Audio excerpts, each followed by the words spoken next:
ओम मुनित्रयं नमस्कृत्य सूक्तिः परिभाव्य च वैयाकरणसिद्धान्तकौमुदीयं विरच्यते।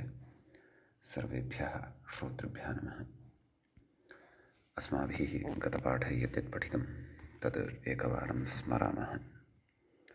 वयं वैयाकरणसिद्धान्तकौमुदी इत्याख्यस्य ग्रन्थस्य तत्र अजन्तनपुंसकलिङ्गप्रकरणं पठन्तः स्मः। प्रकरणस्यास्य अस्माकं क्रमे तत्र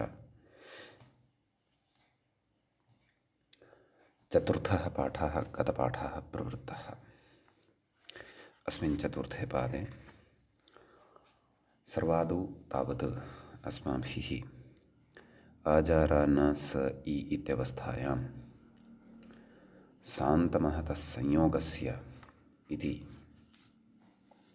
दीर्घविधायकं सूत्रं पठितम्। तस्य अर्थः दृष्टः। सान्तसंयोगस्य महतश्च यः नकारः तस्य उपधायाः दीर्घः स्यात् असम्बुद्धौ सर्वनामस्थाने परे इति। ततश्च अजरांसि इति रूपम् अस्माभिः साधितम्। पक्षे तत्रैव अजराणि इत्यपि रूपं भवति इति अस्माभिः तत्र दृष्टम्। ततश्च तत्र उक्तं यत् अमी लुकः अपवादः अम्भं बाधित्वा परत्वात् जरस् इति। ततः सन्निपातपरिभाषया न लुक् नाम द्वितीयाविभक्तेः एकवचनस्य अयं विषयः अस्माभिः पठितः। अजरसम् अजरम् इति रूपद्वयं तत्र साधितम्। अजरसि अजरे नाम द्विवचने अजरसि अजरे एवं रीत्या रूपाणि भवन्ति। द्वितीया बहुवचने तावत् अजरांसि अजराणि इति पूर्ववदेव भवन्ति। अवशिष्टानि रूपाणि अत्र पुंवदेव भवन्ति इति च अस्माभिः तत्र दृष्टम्। ततश्च पद्दन्नोमासरन्निषसन् इत्यादि सूत्रे नपुंसकलिङ्गशब्दानां विषयः अपि उक्तः। तत्र उक्तं पद्दन्नोमास इत्यादि इति हृदयोदकानां हृद उद आसन् इत्यादयः आदेशाः भवन्ति। तर्हि हृन्दि हृदा हृद्भ्याम् उदानि उद्ना उदभ्याम् आसानि आस्ना आसभ्याम् इत्येतेषु रूपेषु विशेषः दृष्टः। किञ्च हृदादेशपक्षे उदन्नादेशपक्षे आसन्नादेशपक्षे क्रमशः सर्वाणि अपि रूपाणि अस्माभिः तत्र दृष्टानि। रूपाणां सिद्धिः च कृता।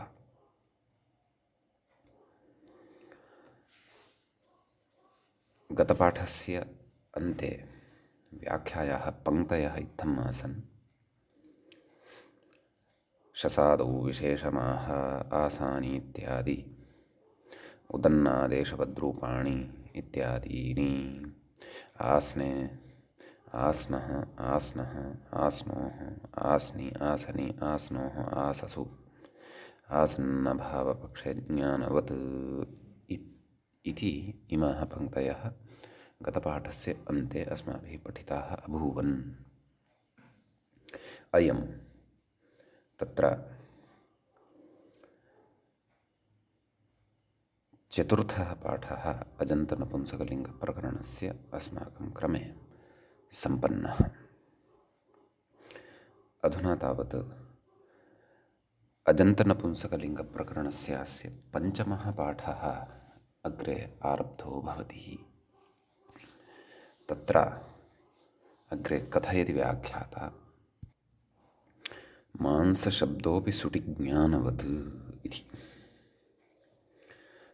नाम मांस इति शब्दः यः वर्तते नपुंसकलिङ्गे विद्यमानः सः सुटि परतः नाम सु औजस् अम् औट् ज्ञानशब्दवत् भवति। अर्थात् ज्ञानं ज्ञाने नैव मांसं मांसे मांसानि हेमांस हेमांसे हेमांसानि द्वितीया मांसं मांसे एवं रीत्या कथयति मांसप्रतनासानूनाम् इति शसादौ मांस आदेशः। एतद् वार्तिकम् अस्माभिः पूर्वं पठितं खलु। मांसपृत इत्यादयः आदेशाः एतेन विहिताः। अतः मांसप्रतनासानूनां मांसप्रत्सनो वाच्याः इति वार्तिकम् इदम् अस्माभिः पूर्वं पठितम् अस्ति। कथयति तर्हि शसि परतः मांस शस् इति अवस्थायां मांस इति आदेशः भवति। शसः स्थाने शि इति आदेशः भवति। मांस इ ततः अस्य मांस इति शब्दस्य स्थाने नाम अकारान्तस्य स्थाने सकारान्तः आदेशः मांस इति भवति।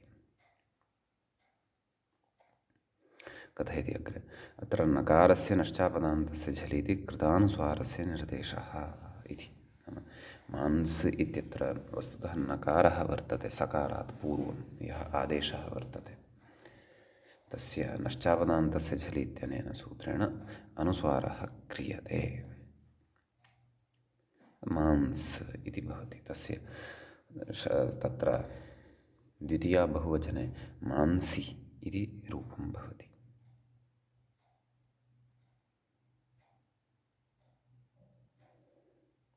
एवं खलु। अपि च शी परतः वर्तते तस्य सर्वनामसंज्ञा अस्ति वस्तुतः।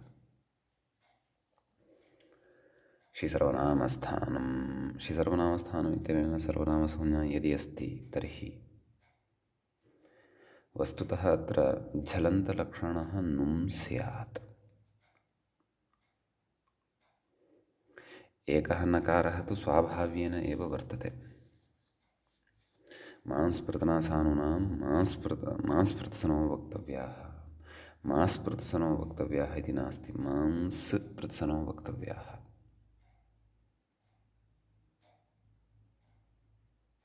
एवं खलु। यतः मास इति शब्दस्य स्थाने तु पूर्वं मास इति सकारान्तः आदेशः सूत्रेण एव विधीयते पद्दन्नो मास इत्यादिना। प्रकृते तु मांस इति नाम नकारयुक्तः नकारस्य च अनुस्वारः तद्युक्तः अयम् आदेशः वर्तते। तर्हि मांस इ इत्यवस्थायाम् इ इत्यस्य सर्वनामस्थानसंज्ञा अस्त्येव। अतः झलन्तलक्षणः नुं स्यात्। एवं किल। तथा चेत् मां न स इ एवं खलु। अस्य नकारस्य अनुस्वारः स्यात्। एवं तर्हि अनुस्वारद्वयस्य श्रवणं स्यात्। मां औं स इ मां औं सि एवं रूपं स्यात्। परन्तु झलन्तलक्षणः यः नुं तस्य निवृत्तिः तु अत्र निवृत्तेः कश्चन उपायः तु अत्र न दृश्यते। अनभिधानात् कदाचित् सा निवृत्तिः वक्तव्या इति मम भाति। अनुस्वारद्वयम् अनभिधानात् नोच्यते। एवं किल। अन्यथा झलन्तलक्षणः नुम् अत्रापि भवेदेव किल। अपि च आदेशे यदि पूर्वमेव एकः नकारः अथवा नकारलभ्यः अनुस्वारः वर्तते तर्हि पुनः यः नुं भविष्यति नुमः सकाशात् लब्धः यः नकारः तस्य स्थाने अपि अनुस्वारः स्यात् खलु। वा न वा। अतः एषा मम जिज्ञासा अस्ति। अत्र समाधानं भवन्तः सुधियः श्रोतारः यदि अवगच्छन्ति तर्हि कृपया अवश्यं तत् बोधयन्तु।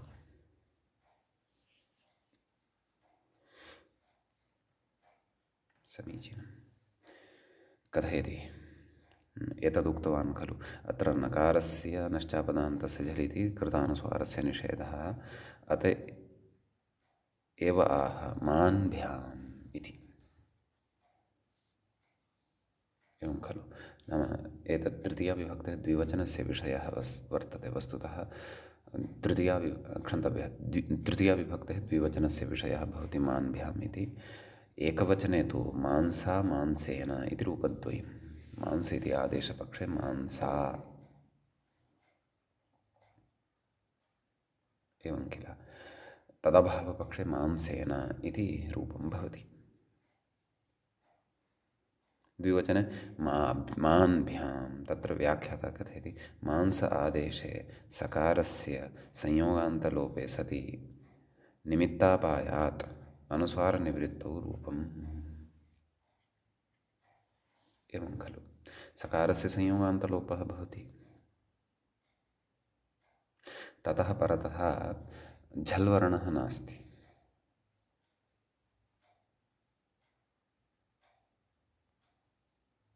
एवं किल, नश्चापदान्तस्य झलि, सत्यं सत्यम्, अस्ति झल्वर्णः अस्ति, कः भकारः, परन्तु अपदान्तः अपेक्षितः नकारः, यदि तस्य नकारेण अनुस्वारेण भाव्यं।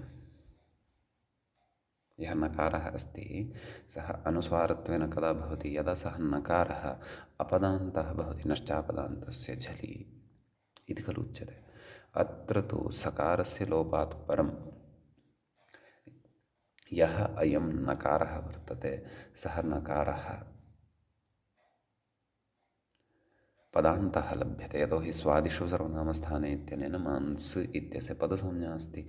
सकारः लुप्तः यदि, तर्हि पदस्य अन्ते अधुना नकारः अस्ति, तर्हि नकारस्य प्रकृते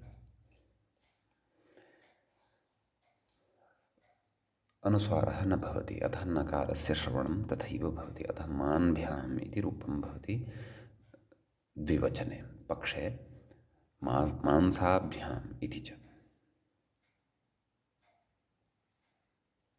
समीचीनम्। ततः अत्र बहुवचने मान्भिः मांसैः इति रूपं भविष्यति। चतुर्थी मांसे मांसाय मान्भ्यां मांसाभ्यां मान्भ्यः मांसेभ्यः। पंचमी मांसः मांसात् मान्भ्यां मांसाभ्यां मान्भ्यः मांसेभ्यः। षष्ठी मांसः मांसस्य मांसोः मांसयोः मांसां मांसानां। सप्तमी मांसी मांसे मांसोः मांसयोः मांसु मांसेषु। एवं रीत्या अन्यानि अपि रूपाणि अत्र विकल्प सहितानि ज्ञेयानि।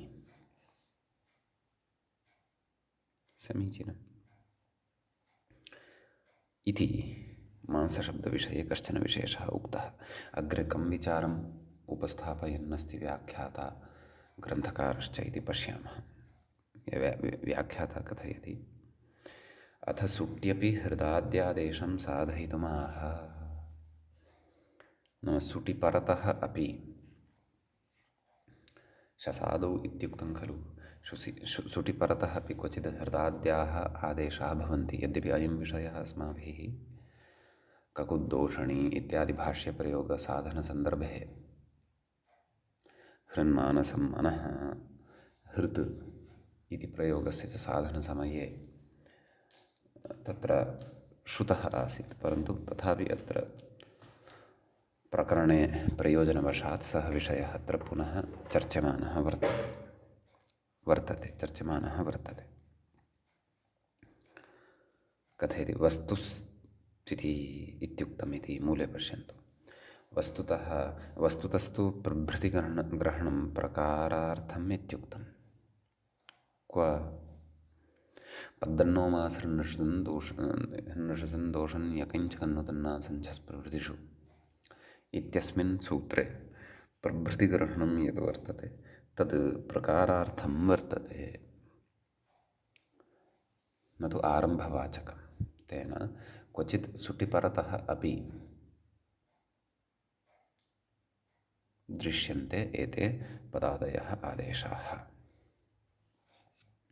अथवा हृद्यादयः आदेशाः। हृदादयः आदेशाः। व्याख्याता कथयति अग्रे ककुद्दोषणी इति भाष्यप्रयोगात् प्रभृतिग्रहणस्य प्रकारार्थत्वम् अजन्तपुल्लिङ्गाधिकारे स्वयम् उक्तम् इत्यर्थः। तदेव मूले अयं विषयः स्वयं ग्रन्थकारेण उक्तः वर्तते। तत्र प्रमाणमपि दत्तं वर्तते। ककुद्दोषणी इति भाष्यस्य प्रमाणमपि तत्र वर्तते। ककुद्दोषणी इति शसादौ विद्यमानः प्रयोगः नास्ति, नाम शसादौ परतः विद्यमानः प्रयोगः नास्ति। सः प्रयोगः तु सुटि विद्यमानः प्रयोगः वर्तते।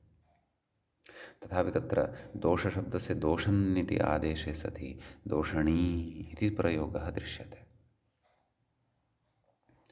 तर्हि कथमेवं व्यवह्रियते भाष्यकारेण इति चेत् भाष्यकारस्य अयं प्रयोगः एव तत्र ज्ञापको भवति यत् एते पदादयः अथवा हृदादयः ये आदेशाः सन्ति क्वचित् सुटिपरतः अपि प्रवर्तन्ते।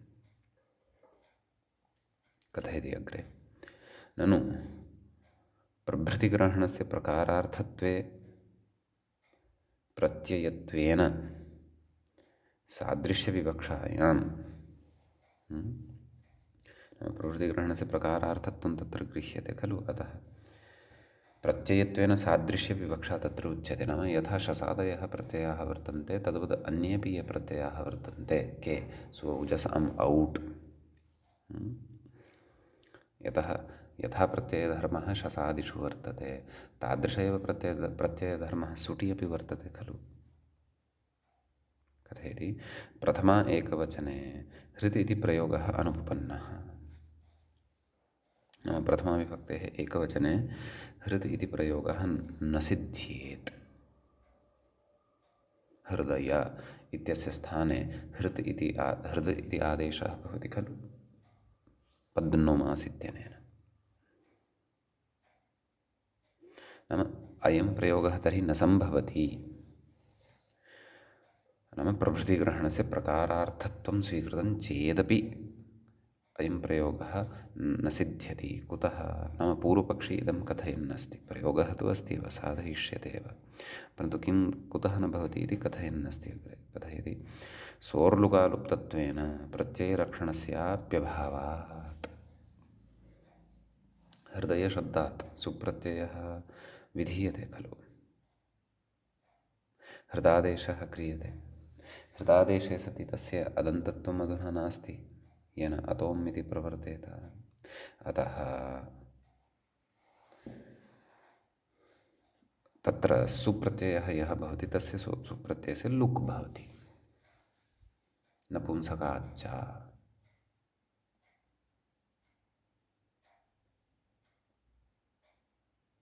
एवं खलु। नपुंसकाच्च इति न, एतत् किमित्युच्यते स्वमोर्नपुंसकात् इति। एवं खलु। कथयति सोर्लुकालुप्तत्वेन प्रत्ययलक्षणस्याप्यभावात् यतः नलुमताङ्गस्य इति खलु कथयामः।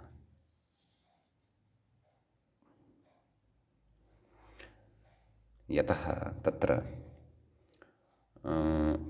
वस्तुतः हृदय इत्यस्य शब्दस्य स्थाने हृदादेशः यदि कर्तव्यः तर्हि परतः विभक्तिः अपेक्षिता, प्रत्ययः अपेक्षितः। शसादिप्रभृतिविभक्तिः परतः अपेक्षिता।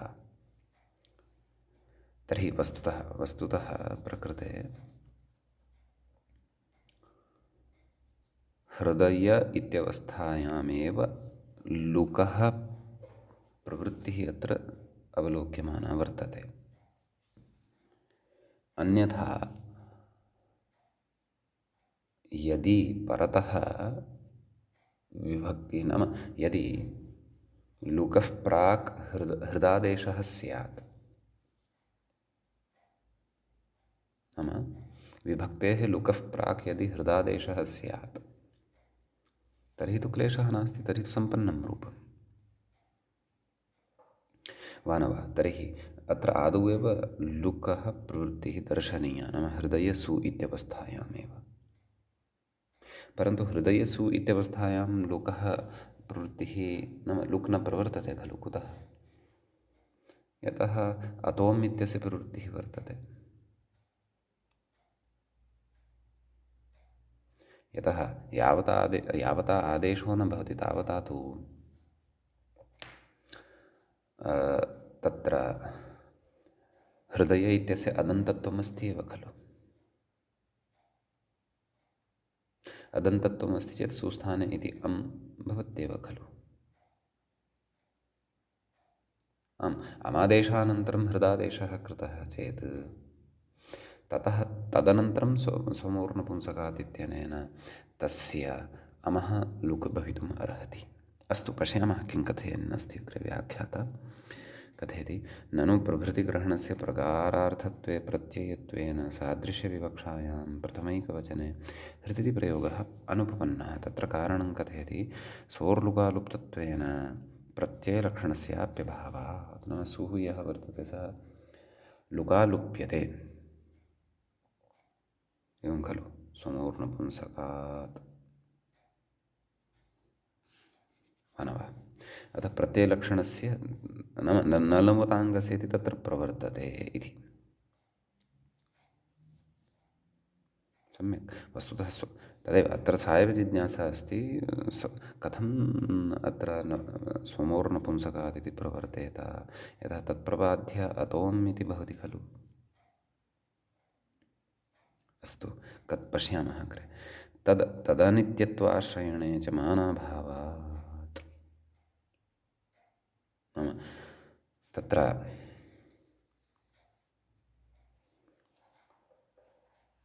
लुक् नाम नलुमताङ्गस्य इति योऽयं निषेधः वर्तते, प्रत्ययलक्षणनिषेधः यः वर्तते, तस्य तु तत्र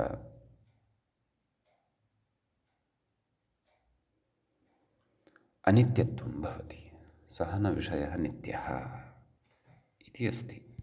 वस्तुतः व्याख्यात्रा पूर्वपक्षः यः अत्र उपस्थापितः अथवा अवतरणिका या उपस्थापिता वर्तते सा चिन्तनीया इति मम भाति।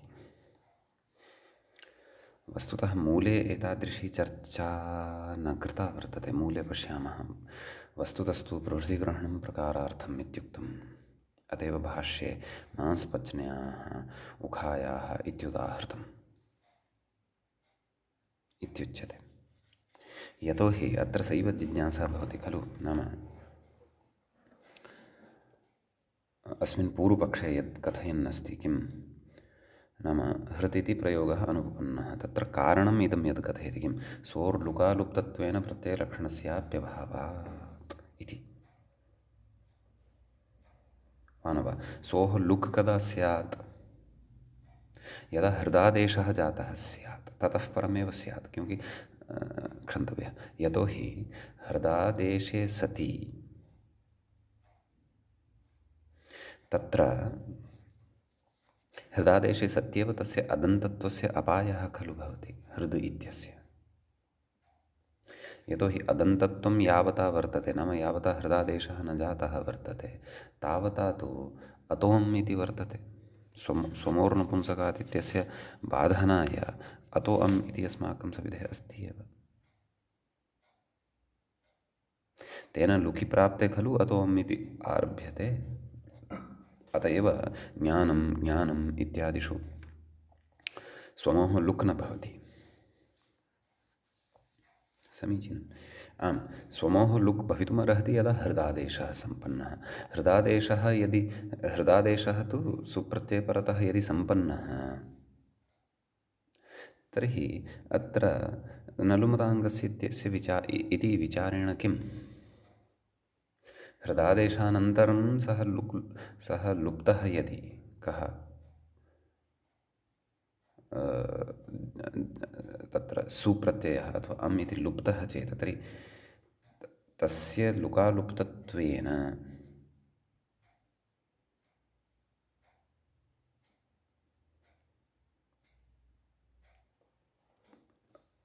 सत्यं नाम एषः कथयन् अस्ति हृत् इति प्रयोगः अनुपपन्नः इति कथयन् अस्ति, न तु हृदादेशः अनुपपन्नः इति कथयन् अस्ति इत्यपि अस्माभिः व्याख्यातुः पङ्क्तौ किञ्चित् चिन्तनीयम्। एवं खलु, नाम उक्तवान् खलु, ननु प्रभृतिग्रहणस्य प्रकारार्थत्वे अपि प्रत्ययत्वेन सादृश्यविवक्षायां प्रथमैकवचने हृत् इति प्रयोगः अनुपपन्नः। तर्हि अनुपपत्तिः नाम कुतः?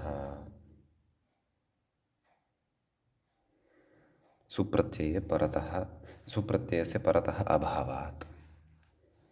यथा लुकालुप्तत्वे सति प्रत्ययलक्षणत्वं न भवति, प्रत्ययलक्षणत्वं यदि नास्ति तर्हि पदसंज्ञा न स्यात्, पदत्वमपि खलु अपेक्षितम्।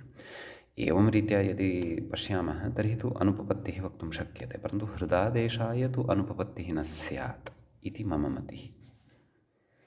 हृदादेशस्य अनुपपत्तिश्च नापि अत्र व्याख्यात्रा उच्यमाना वर्तते। एवं किल? अस्तु पश्यामः कथयति, सोर्लुकालुप्तत्वेन प्रत्ययलक्षणस्याप्यभावात्। सुः यदि लुप्तः तर्हि प्रत्ययलक्षणत्वं तदा न सम्भवति। नाम सुप्रत्ययपरतः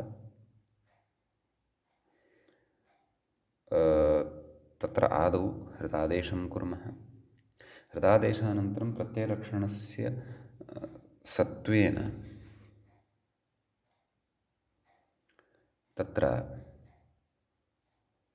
पदत्वं तस्य सम्पादनीयं वर्तते। वस्तुतः एषा अनुपपत्तिः अपि युज्यते वा इति चिन्तनीयं, यतोहि लुमता लुप्ते सति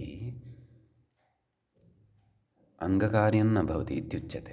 प्रत्ययलोपे प्रत्ययलक्षणं तु भवति, परन्तु अङ्गकार्यं न भवति। अत्र अङ्गकार्यं किं वर्तते? पद इति यद् हृद् इति यद् अङ्गं तस्य किमपि कार्यं क्रियमाणं वर्तते वा? न खलु। आम्, पदसंज्ञा सम्पादनीया तत्तु अस्ति। पदसंज्ञा सम्पादनाय प्रत्ययलक्षणं तु भवत्येव, लुमता लुप्ते सत्यपि। आम्, अङ्गकार्यं न भवति। अत्र पद इत्यत्र अङ्गकार्यं क्षन्तव्यः, हृद् इत्यत्र किमपि अङ्गकार्यं दृश्यते वा? आम्, दकारस्य स्थाने विकल्पेन चर्त्वेन हृत् इति यः अस्ति तत्र तकारस्य लाभः न स्यात् इति वा वक्तुं शक्यते, यदि अयम् आदेशः हृद् इति दकारान्तः।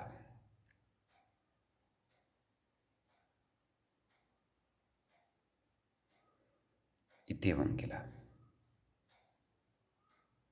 पद्दन्नोमास् हृन्निशसन्दोषन् इति सूत्रे अयमादेशः दकारान्तत्वेन पठितः वा अथवा तकारान्तत्वेन पठितः इति इदानीमत्र निर्णयः कर्तव्यः स्यात्। ततः इतोपि विषयः स्पष्टतां यास्यति। तत्र पद दत् नस् मास् हृद् दकारान्तत्वेन अयम् आदेशः विहितः वर्तते। तत्र गत्वा पश्यामः चेत् स्पष्टीभवति। आम्, परन्तु तथा चेत् नाम सोर्लुकालुप्तत्वेन प्रत्ययलक्षणस्याप्यभावात्, प्रत्ययलक्षणं यदि नास्ति तर्हि हृदादेशं कर्तुं प्रायः समस्या नास्ति इति मम भाति। आम्, यदि हृत् इति इत्यस्य अङ्गकार्यं किमपि अस्ति तस्य अङ्गकार्यस्य करणाय तु न लुपताङ्गस्य इति उपतिष्ठते एव। कथयति अग्रे, तद् अनित्यत्वाश्रयणे च मानाभावः। नाम प्रत्ययलक्षणं न लुपताङ्गस्य इत्यस्य अनित्यत्वं भवति इत्यत्र किं प्रमाणम् अस्ति, किं विनिगमकं वर्तते? यद्यपि तदपि साधयिष्यते, अग्रे साधयिष्यते। क्व? इकोची विभक्तौ इत्यत्र अचग्रहणसामर्थ्यात् ज्ञायते यत् नलुमताङ्गस्य इति निषेधः तत्र अनित्यः वर्तते, तदग्रे ज्ञास्यते। परन्तु सद्यः यावता तन्न पठितम् अस्माभिः तावता किं वा प्रमाणं वर्तते?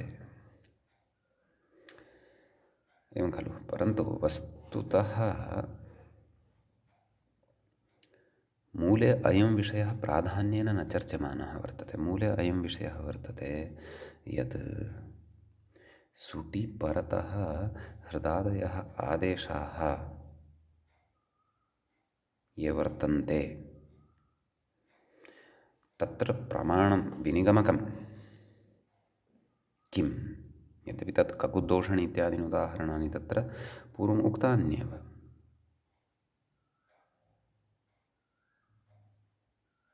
एवं खलु। पुनरपि तत्र सुटिपरतः हृदादयः आदेशाः अपि सम्भवन्ति इति विषयं पुनरपि दृढीकुर्वन् प्रमाणानि च तत्र उपस्थापयन् व्याख्याता ग्रन्थकारः कथयन् अस्ति। अस्तु, व्याख्यात्रापि यद् अत्र प्रत्ययलक्षणस्य अभावात् या अनुपपत्तिः प्रकटिता वर्तते तस्याम् अनुपपत्तौ किञ्चन स्वारस्यं वर्तते वा इति अग्रिमविवरणं पठित्वा वयं स्पष्टीकरिष्यामः, कदाचित् समाधानं प्राप्स्यामः। सद्यः अत्र यः पूर्वपक्षः व्याख्यात्रा उक्तः अस्ति, नाम या अवतरणिका अत्र उक्ता वर्तते, तां कथञ्चित् बुद्धौ संस्थाप्य अग्रिमं विवरणं पश्यामः, समाधानम् अवगच्छामः। कथयति अत एवेति मांसपच्न्या इति मूले उक्तं खलु। अतएव भाष्ये मांसपच्न्या उखायाः इत्युदाहृतम्। एवं खलु। कथयति नाम मांसपच्न्याः इति उदाहरणम् आदौ बोधयति व्याख्याता।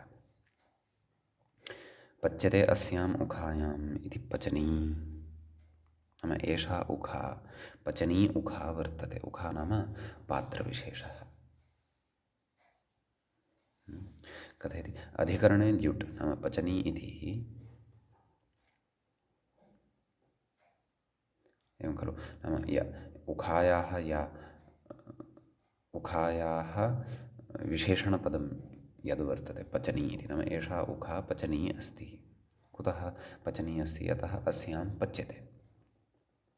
कथयति अधिकरणे ल्युट् नाम पच धातुः, पच ल्युट् अनादेशः, पच अन टित्वात् ङीष् नाम पचन इत्यस्मात्। पचन इति ल्युडन्तः वर्तते, ल्युट् चट्टित् वर्तते, टिदन्तः अयं शब्दः वर्तते, अतः ङीष् प्रत्ययः तत्र भवति। पचन ई। समीचीनं। ततः मांसस्य पचनी इति षष्ठीसमासः, नाम षष्ठी तत्पुरुषसमासः तत्र भवति।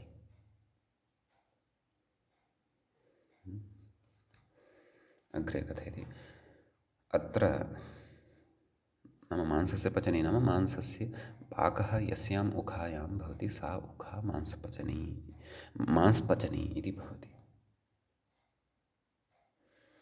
नाम मांस इति सकारान्तादेशपक्षे मांसपचनी इति रूपं साधयिष्यते। तदादेशभावे तु मांसपचनी इत्यपि प्रयोगः तत्र भवति। व्याख्याता कथयति अत्र ङसो लुकालुप्तत्वात्। एवं खलु। नाम मांसस्य पचनी इति लौकिकविग्रहः, अलौकिकविग्रहः कथं? मांस ङस् पचनी सु। कथयति ङसो लुकालुप्तत्वात्, तस्य सुपोधातु प्रातिपदिकयोः इत्यनेन लुक् भवति खलु। कथयति प्रत्ययलक्षणाभावे, नाम प्रत्ययलक्षणत्वं न भवति। सत्यम्, अत्र अङ्गकार्यमपि वर्तते। अङ्गकार्यं किं? मांस इत्यस्य स्थाने मांस इति आदेशः कर्तव्यः वर्तते, मांस इति अङ्गस्य स्थाने। अतः प्रत्ययलक्षणत्वं न भवति। प्रत्ययलक्षणाभावः नाम तदेव, प्रत्ययलोपे सति अङ्गकार्यं न भवति इति भावः। कथयति प्रत्ययपरत्वाभावात्, नाम परतः प्रत्ययः नास्ति, मांस आदेशः न स्यात्। मांस इति आदेशः तत्र न प्रवर्तेत। कथयति। अतो हृदाद्यादेशविधौ नाम हृदादयः ये आदेशाः वर्तन्ते तद्विधौ नलुपताङ्गस्य इति निषेधस्य अनित्यत्वम् आश्रीयते इत्यर्थः। नलुपताङ्गस्य इति यः निषेधः वर्तते तस्य अनित्यत्वम् अत्र आश्रितं भवति। एवं किल? अस्तु, अत्र नलुपताङ्गस्य अनित्यत्वं प्रतिपाद्य प्रत्ययलोपे प्रत्ययलक्षणे सति तत्र नाम नलुपताङ्गस्य इत्यस्य अप्रवृत्त्या अङ्गकार्यमत्र भवत्येव यदि नलुपताङ्गस्य इत्यस्य अर्थं पश्यामः तदनुसारं सम्यक् एवं खलु। परन्तु हृदशब्दात् सुप्रत्ययः यः वर्तते परतः, हृदयशब्दात् सुप्रत्ययः यः परतः वर्तते तत्र तु लुगेव न खलु प्रवर्तते, वा न वा? यतोहि यस्याम् अवस्थायां लुका तत्र प्रवर्तनीयं तस्याम् अवस्थायां हृदय इति अकारान्तः शब्दः न स्यात्। यतः अकारान्तः यदि शब्दः स्यात् तर्हि तु तत्र स्वमोर्नपुंसकात् इति लुकः अपवादः अतोऽम् इति उपतिष्ठेत खलु, ज्ञानम् इत्यादिषु यथा वर्तते तथा, वा न वा? यदि यस्याञ्च अवस्थायां लुका प्रवर्तितव्यं तस्याम् अवस्थायां तत्र हृद् इति आदेशेन भाव्यम् आदौ। हृदादेशानन्तरं हृदिति आदेशः यदा कृतः तदा तस्य अकारान्तत्वं नास्ति, अतोऽम् इत्यस्य च प्रवृत्तिः नास्ति, तदा अङ्गीकर्तुं शक्नुमः आं स्वमोर्नपुंसकात् इति प्रवर्तते।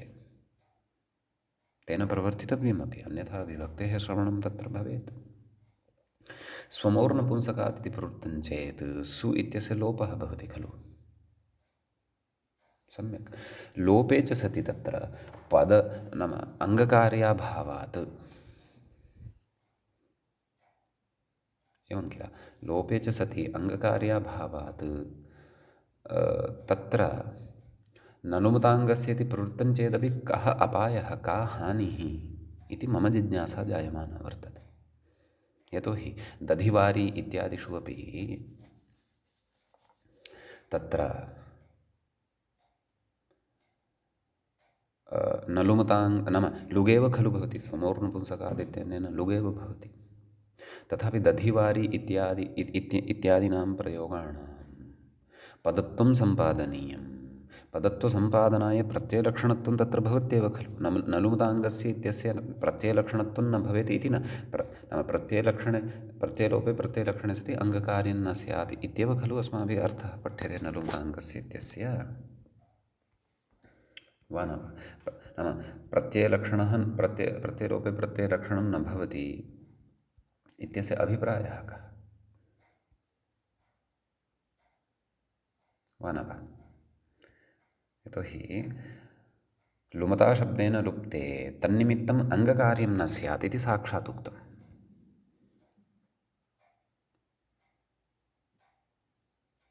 एवं खलु? अपि च सूत्रे अपि तत् पदमस्ति, नलुमता अङ्गस्य प्रत्ययलक्षणं न स्यात् इति नोच्यते। तत्तु लाघवेन उच्यते, आं प्रत्ययलक्षणनिषेधः वर्तते इत्यादिकम्। अङ्गकार्यं न भवति। अन्यथा यदि तत्र प्रत्ययलक्षणमेव न स्यात् तर्हि दधि वारि इत्यादीनां पदत्वं कथं स्यात्? परतः प्रत्ययाभावात्। अतः हृदादेशपक्षे तु विप्रतिपत्तिः मया नावगम्यते। आम्, अत्र मांसस्य पचनि इत्यत्र अङ्गकार्यम् अस्ति। मांस इत्यस्य स्थाने, मांस इति अकारान्तस्य स्थाने मांस इति आदेशः प्रत्ययपरतः भविष्यति। यद्यपि इदमङ्गकार्यम् अत्रापि वर्तते, हृद् इत्यस्य स्थाने हृदादेशः कर्तव्यः, हृदय इत्यस्य स्थाने हृद् इति आदेशः कर्तव्यः, हृदय इति अङ्गं वर्तते, अङ्गीकुर्मः। परन्तु हृदय इति अकारान्तावस्थायां तु स्वमोर्नपुंसकात् इत्यस्य प्रवर्तनं न स्यात् खलु, अतोऽम् इति अस्ति खलु। अतों कृतश्चेदपि अमादेशः तस्य स्थाने जातः, कस्य सु इत्यस्य स्थाने अम् इति आदेशः जातः, समीचीनं।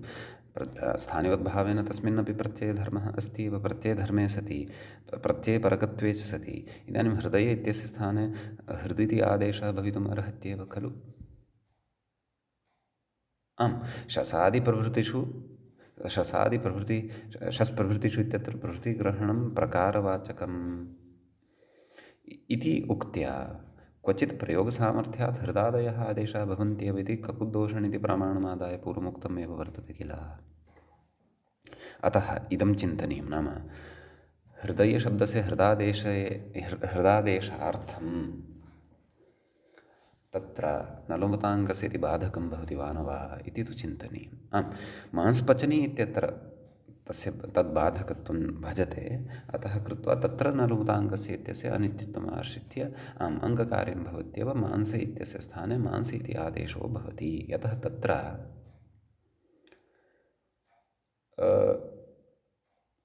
नलुमताङ्गस्य इत्यादिकम् अपि च तस्य अपवादः अतोम् इत्यादिकस्य च प्रसङ्गः नास्ति। षष्ठ्याः सः प्रसङ्गः वर्तते वा न वा।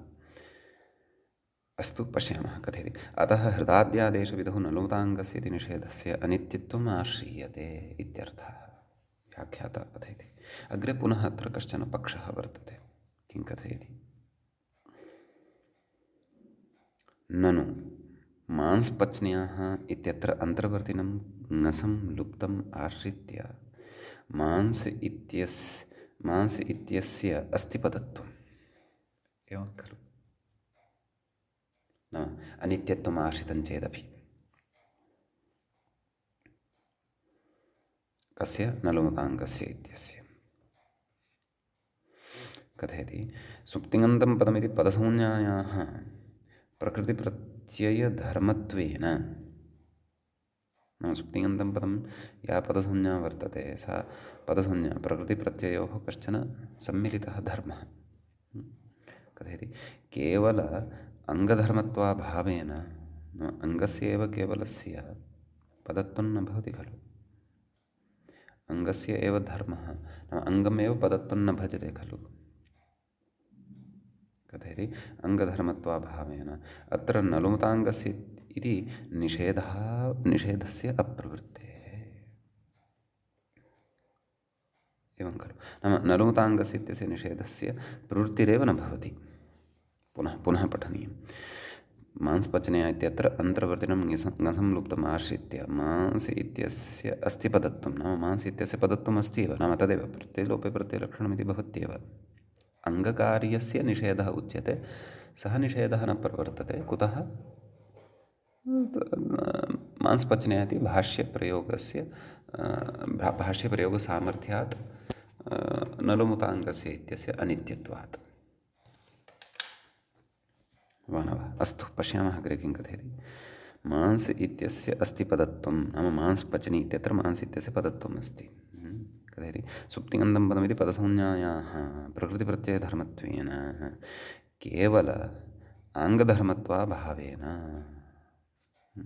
नलुमताङ्गस्य इति निषेधस्य अप्रवृत्तेः, नाम नलुमताङ्गस्य इति निषेधस्य तत्र प्रवृत्तिः न भवति इति।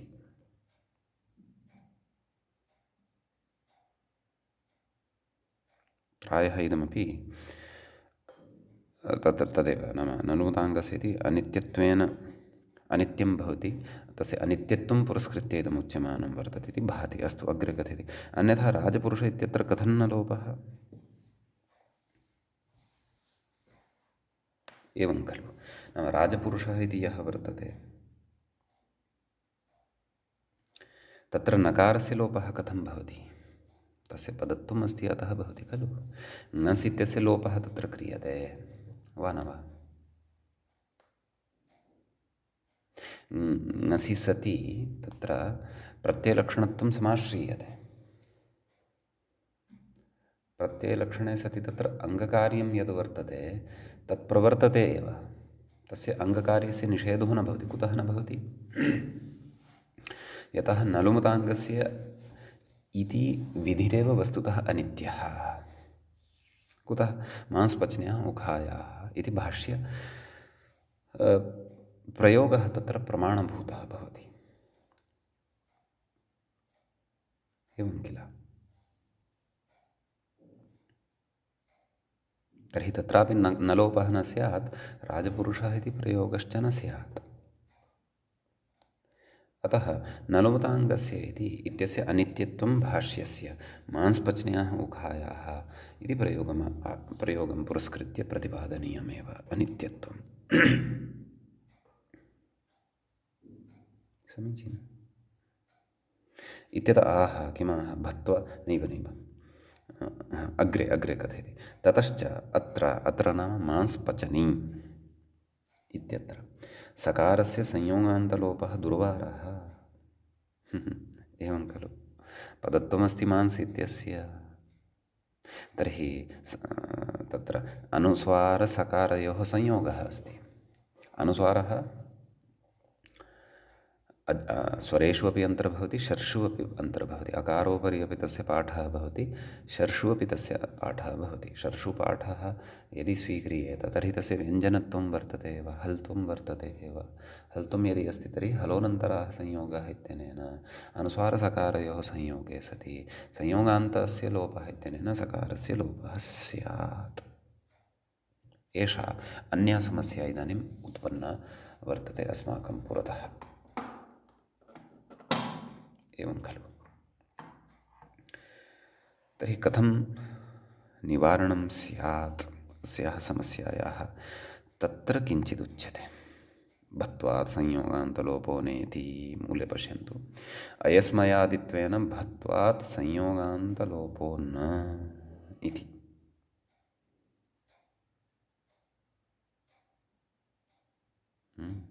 तत्र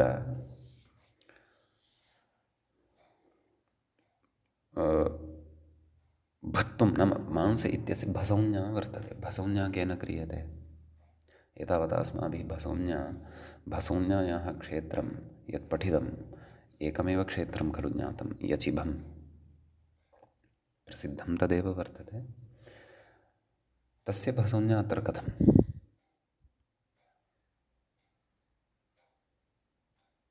वा न वा? तदेव अत्र कथयति। ननु यजादिस्वादिप्रत्यये परे विधीयमाना भसौञ्ज्ञा केवल आङ्गधर्मत्वात् तत्र लुकालुप्ते प्रत्ययलक्षणनिषेधात् कथमिह भसौञ्ज्ञा इत्यत आह। वा न वा? नाम भसौञ्ज्ञा तर्हि कथं स्यात् अत्र इति अस्ति उच्यमानं। नाम तदर्थं यजादिस्वादिप्रत्ययः परतः अपेक्षितः। यकारादिः सह प्रत्ययः भवतु अथवा अजादिः प्रत्ययः वा परतः भवतु। कथयति परे विधीयमाना भसौञ्ज्ञा केवलाङ्गधर्मत्वात्।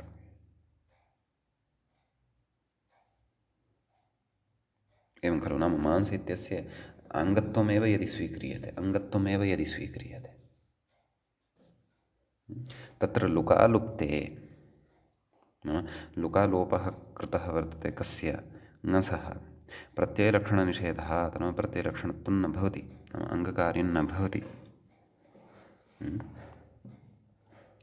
कथमिह भसौञ्ज्ञा इत्यतः नाम नकारलोपविधानाय तु क्व राजपुरुषः इत्यादिषु नकारलोपविधानाय तु प्रत्ययलोपे नाम नलुमताङ्गस्य इति अनित्यतया आश्रीयते। एवं खलु? तस्य अनित्यत्वम् अस्ति। अतः न लोपः प्रातिपदिकान्तस्य इत्यनेन नकारस्य लोपः भवति। कुतः? ङस् विभक्तिः परतः भवति इत्यतः। परन्तु तथा चेत् तर्हि ङस् विभक्तेः परत्वम् आश्रित्य एव मांस इत्यस्य भसौञ्ज्ञा आश्रयितुं शक्यते खलु? भसौञ्ज्ञा आश्रिता चेत् यचिभम् इत्यनेन भसौञ्ज्ञा आश्रिता चेत् तर्हि भसौञ्ज्ञया पदसंज्ञायाः बाधः भवेत्। पदसंज्ञायाः बाधेन संयोगान्तस्य लोपः इति न प्रवर्तेत। ततः सकारः इति रक्षितः स्यात्। परन्तु तथा नास्ति। अत्र अन्या एव काचित् युक्तिः आश्रियमाणा वर्तते। एषः किं कथयति, ननु यजादिस्वादिप्रत्यये परे विधीयमानायाः भसौज्ञायाः केवलाङ्गधर्मत्वात्। एवं खलु, अङ्गस्य भसौज्ञा भवति। अङ्गं किं, मांस इत्येव अङ्गं खलु वर्तते। तस्मात् परतः ङस् प्रत्ययः प्रत्ययलक्षणत्वेन समाश्रितः वर्तते इति उच्यमानमेव वर्तते खलु। तत्र लुकालुप्ते, नाम लुकालुप्तः सः कः ङस् प्रत्ययलक्षणनिषेधात्, तर्हि अधुना प्रत्ययलक्षणस्य निषेधः वर्तते। पश्यन्तु,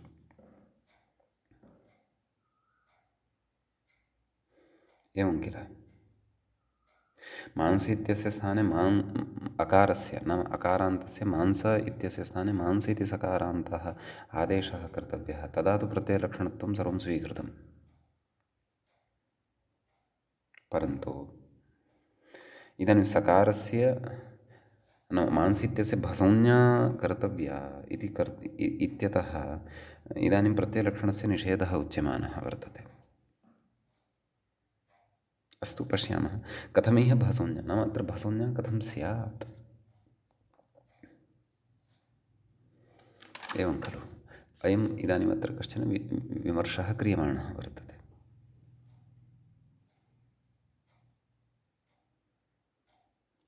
कथयति, इत्यतः अयस्मयादित्वेन भत्वात् संयोगान्तलोपो न इति।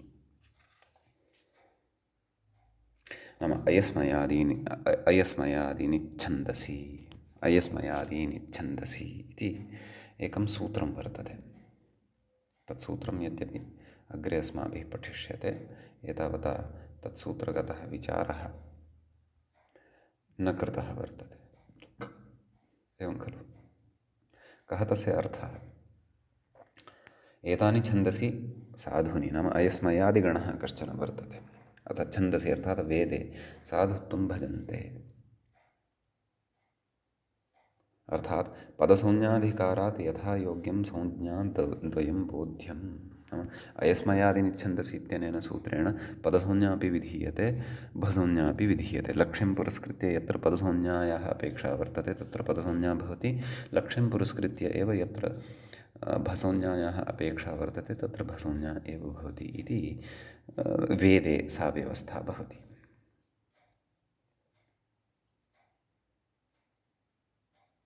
समीचीनं। परन्तु अत्र तदेव मम जिज्ञासान्तरम् अत्र इतोपि उत्पन्नं वर्तते। नाम यथा ङसि परतः नलोताङ्गस्य इत्यस्य अनित्यतया प्रत्ययलक्षणत्वं समाश्रित्य मांस इत्यस्य स्थाने मांस इति सकारान्तः आदेशः क्रियते, तद्वत् ङसम् आश्रित्य किं यचिभमिति न प्रवर्तेत वा? तमेव ङसम् आश्रित्य यचिभं, नाम प्रत्ययलक्षणत्वम् आश्रित्य यचिभम् इति न प्रवर्तेत वा? प्रवर्तेत खलु। स्वादिः वर्तते ङस्, अजादिः वर्तते ङस्, असर्वनामस्थानशून्यकः वर्तते ङस्।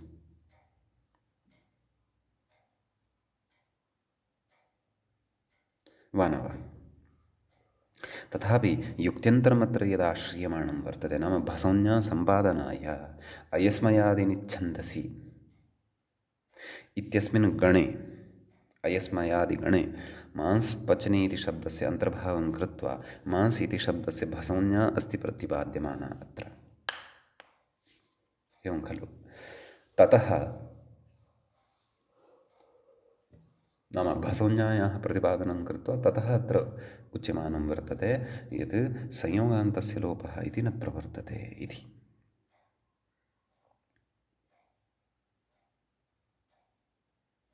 एवं किल।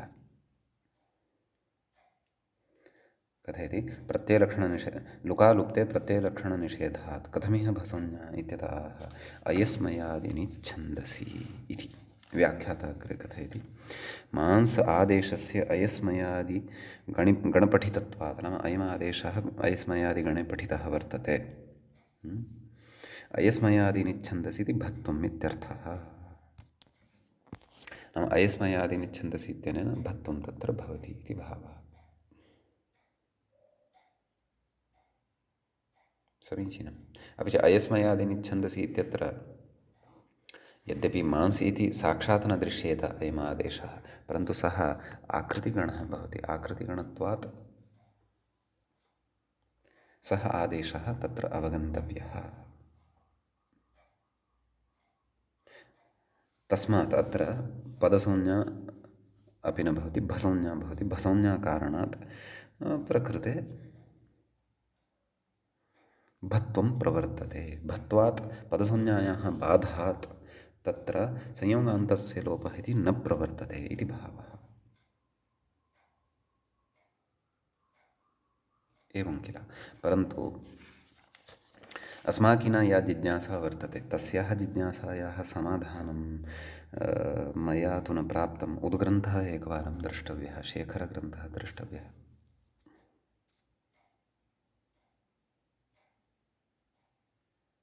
एवं किल। तत्र भसंज्ञया पदसंज्ञायाः बाधः भवति, एवं खलु। यदि भसंज्ञा सम्पन्ना तर्हि पदत्वं नास्ति, एवं खलु। पदत्वाभावे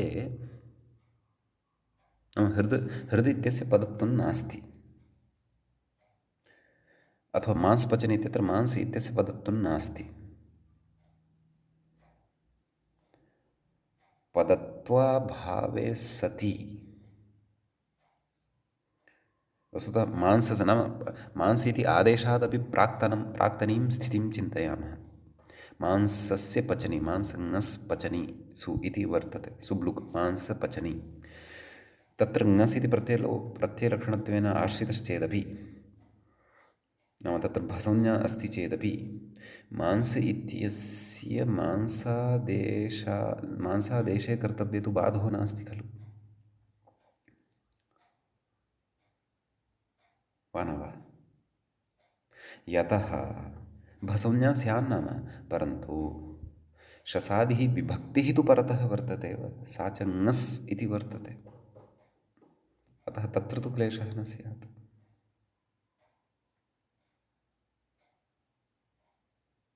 अतः या एषा पृथक्तया अयस्मयादीनि छन्दसि इति युक्तिः आश्रिता मूले ग्रन्थकारेण, तस्य स्वारस्यम् इतोपि ज्ञातव्यं वर्तते। तत्तोदनिकारम् एकवारं पश्यामः। कथयति पच्यते अस्याम् इति पचनि अधिकरणाकरणयोश्चिति ल्युट् टित्वात् ङीप् मांसस्य पचनि मांसपचनि अत्र ङसो लुकालुप्तत्वात् प्रत्ययलक्षणं नेति प्रवृत्तिग्रहणस्य प्रकारार्थत्वं विना मांसशब्दस्य मांसी इत्यादयः इत्यादेशो न मांस इति आदेशो न सिद्ध्येत इति भावः। ननु प्रचोदरादिसूत्रे मांसस्य पचि युड्घयोः इति वक्ष्यमाणत्वात् अदन्तलोपेन अपि एतद्रूपं सिद्धम् इति चेत् अत्राहुः प्रचोदरानि यथोपदिष्टम् इत्यस्य उत्तरपदाधिकारस्तत्वात् ल्युडन्तं यदुत्तरपदं मांसपचनम् इत्यादि तत्रैव अन्तलोपः स्यात्। अत्र हि ङीमन्तम् उत्तरं तु उत्तरपदं न तु ल्युडन्तमिति नास्त्येव अन्तलोपः इति। एवं खलु।